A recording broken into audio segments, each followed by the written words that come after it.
करने का मौका मिला, प्रभु का धन्यवाद देते हैं। यीशु अच्छा है और यीशु अद्भुत है। यीशु आपके लिए अद्भुत काम, अचंभे के काम करने को हमेशा तैयार रहता है। उसने कहा यूहन्ना 4:48 में, जब तक तुम चिन्ह और चमत्कार नहीं देखोगे तब तक तुम विश्वास नहीं करोगे। मेरे प्रिय भाइयों और बहनों, आज आपके लिए खुशखबरी है कि यीशु मसीह आपके लिए, आपकी चाहे कितनी भी कठिन और कड़वी परिस्थितियां क्यों ना हो, वो चमत्कार करने के लिए आपके लिए इच्छुक है। इसी समय वो आज आपके निवेदन, विनती, प्रार्थनाओं को सुन रहा है और उसने हम सबको आमंत्रित किया है। दुनिया के हर एक भाषा, हर एक जाति के लोगों को आमंत्रित किया है। बोझ से दबे लोगों, व्याकुल परेशान लोगों, मेरे पास आओ, मैं तुम्हें शांति दूंगा, मैं तुम्हें विश्राम दूंगा। मेरे प्रियो, इस दुनिया में रहते हुए, खासतौर से इस कोविड-19 जब महामारी फैली हुई है, आर्थिक परेशानियां, लोगों की नौकरी चली गई है, लोगों की सैलरी कम हो गई है, 50%, 30% सैलरी कम हो गई है, बिजनेस एकदम मंद हो गए हैं, स्लो हो गए हैं। क्या होगा? हो सकता है आपके प्रियजन बीमार हो, अस्पताल जाने में डर लग रहा हो, कहां ये महामारी से कहीं हम संक्रमित ना हो, ऐसा करके आप विचार कर रहे हो। यीशु मसीह ने पहले ही कहा है यूहन्ना 16:33 में, इस दुनिया में रहते हुए हमें सताओ, हमें दुख परेशानी तो आएगी, परंतु ढाढ़स बांधो, हिम्मत रखो। यीशु मसीह ने, वो जीवित यीशु, वो सर्वशक्तिमान यीशु, वो मुर्दों में से जी उठाओ यीशु शक्तिमान है।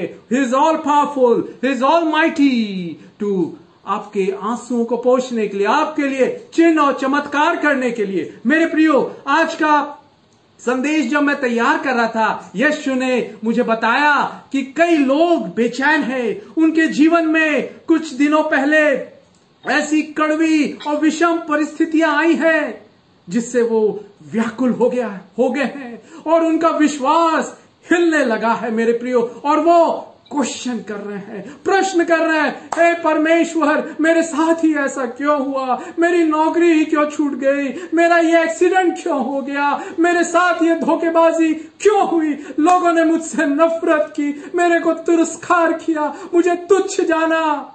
ऐसा आपके जीवन में प्रश्न है। आज यीशु कह रहे हैं, आज अपने वचनों से वो आज आपको हिम्मत दे रहे हैं, ताकत दे रहे हैं, शक्ति दे रहे हैं और शांति दे रहे हैं। वो कहते हैं, अय्यूब की किताब 33वां अध्याय और उसका 13वां वचन, वहां लिखा हुआ है, तू उससे क्यों झगड़ता है कि वह अपनी किसी भी बात का लेखा नहीं देता। God does not give an account for all his works, for all whatever we are praying, why we are not getting answer, what he has done. हम सोचते हैं, अरे ये तो भला अच्छा आदमी था, वो मेरे साथ ऐसा क्यों हो गया? उसके रिश्ते कैसे खराब हो गए मेरे साथ, जबकि वो मुझसे इतना प्रेम करता था, वो मेरे जीवन को छोड़ के चला गया, मेरे को अन्याय का सामना करना पड़ा। परंतु याद रखिए, परमेश्वर कहते हैं कि वो हमारे हर एक बात का वो लेखा नहीं देता। He doesn't answer all our prayers. कुछ बातें गुप्त हैं, जब हम स्वर्ग में जाएंगे तब पता चलेगा परमेश्वर ने क्यों हमारे जीवन में उस कड़वी कठिन परिस्थितियों को अनुमति दी, अलाउ किया। कैथरीन कुलमैन एक प्रभु की एक बड़ी दासी थी, उसके द्वारा हजारों लाखों लोगों ने यीशु को ग्रहण किया, चंगाई प्राप्त की। परंतु लोग उससे पूछते थे, मैडम आपकी मीटिंग्स में कई हजार लोग चंगे हो जाते हैं, परंतु सब नहीं होते। कैथरीन कुलमैन प्रभु की दासी ने कहा, हाँ ये मेरा भी प्रश्न है, और जब मैं स्वर्ग जाऊंगी तो मेरा सबसे पहले, जब मैं यीशु से मिलूंगी स्वर्ग में, मेरा एक प्रश्न रहेगा कि यीशु आप क्यों नहीं सबको चंगा करते? बाइबल बताती है, अगर हम व्यवस्था विवरण 29 अध्याय और उसका 29वां वचन पढ़ेंगे, वहां पर बड़ी प्यारी चीज लिखी हुई है। आप सोच रहे हो, अरे इतने महीने हो गए, मार्च से ये महामारी चालू हुई है, अभी अगस्त बीतने वाला है, मेरी नौकरी, काम धंधा, मेरा व्यापार सब नुकसान हो रहा है।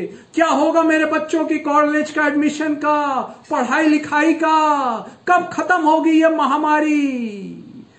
याद रखिए, परमेश्वर हमारा कहता है, व्यवस्था विवरण 29 और उसका 29वां वचन, गुप्त बातें परमेश्वर यहोवा के वश में है, परंतु जो प्रकट की गई है वे सदा के लिए हमारे और हमारे वंश में रहेगी, इसलिए कि इस व्यवस्था की सब बातें पूरी की जाएं।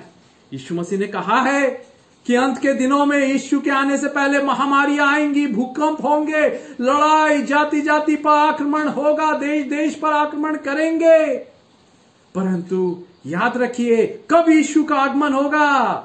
लिखा हुआ है मरकुस 13 अध्याय 10वां वचन, जब तक कि ये सुसमाचार, यीशु की खुशखबरी, यीशु का प्रेम संदेश दुनिया के कोने कोने में नहीं फैल जाता, तब तक यीशु का आगमन नहीं होगा। मेरे भाइयों बहनों, आपके जीवन में भी आज जो प्रश्न है, याद रखिए, कुछ बातें प्रभु गुप्त रखता है। आप सोचते होंगे, ये कॉलेज में मैं एडमिशन लेना चाहता था, ये स्कूल में मेरे बच्चों का मैं एडमिशन कराना चाहता था, परंतु मुझे नहीं एडमिशन मिला। मैं इससे शादी करना चाहती थी, परंतु ऐसा नहीं हुआ। मैं ये मकान लेना चाहती थी, मैं ये नौकरी, मैं ये व्यापार करना चाहती थी, बिजनेस करना चाहता था, नहीं हुआ। याद रखिए, परमेश्वर का वादा है, अगर आप यीशु से प्यार करते हैं, सब बातें आपके लिए भलाई ही को उत्पन्न करेंगी, क्योंकि वो आपको प्यार करता है, वो आपको प्यार करता है। एक और वचन पढ़ेंगे, यशायाह की किताब, उसका 45वां अध्याय और उसकी 15वीं आयत। बड़ा सुंदर अद्भुत वचन है, यशायाह 45 उसका 15 वचन। हे इज़राइल के परमेश्वर, हे उद्धारकर्ता, निश्चय तू ऐसा परमेश्वर है जो अपने आप को गुप्त रखता है। He hides some secret things। जो आपके जीवन में घटा है, अगर आप पूछ रहे हैं क्यों हो रहा है ऐसा, क्यों हुआ मेरे साथ, सिस्टर जॉय, आपके जीवन में भी ऐसा ही प्रश्न है, कई प्रश्न है। ऐसा क्यों प्रभु कि मैं सेवा कर रही हूं लगन से, डेडिकेशन से, सिंसियरिटी से, परंतु ऐसे मेरे जीवन में ऐसे कड़वे और कठिन अनुभव क्यों हो गए? याद रखिए, यीशु कह रहे हैं, गुप्त बातें, secret things belongs to God. हमें